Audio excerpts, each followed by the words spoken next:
పేతురు భక్తుడు అదే అంటాడు, మనందరం కూడా ఒకప్పుడు చీకట్లో ఉన్నాం, కానీ యేసుక్రీస్తు ప్రభు ఈ లోకానికి వచ్చి నేను లోకానికి వెలుగునై ఉన్నాను అని ప్రభువు చెప్పడం వల్ల ఎవరైతే ఆయన వెంబడిస్తున్నారో వారందరూ కూడా చీకటిలో నుండి వెలుగులోనికి వచ్చారు.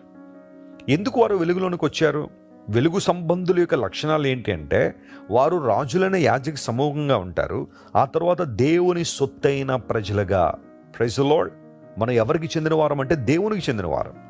ఈరోజు నీ గుర్తింపును ఎవరైనా సవాల్ చేస్తున్నారా? నీ గుర్తింపును ఎవరైనా హేళన చేస్తున్నారా?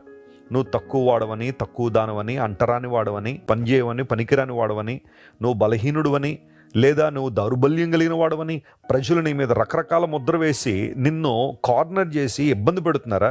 నమ్ము ప్రియ దేవుని బిడ్డ, యేసు ప్రభువు నీ కొరకు రక్తం కార్చి తన రక్తం పెట్టి నిన్ను కొనుక్కున్నాడు కాబట్టి నువ్వు అమూల్యమైన విశ్వాసాన్ని కలిగి ఉన్న విలువైన దేవుని ప్రజవు.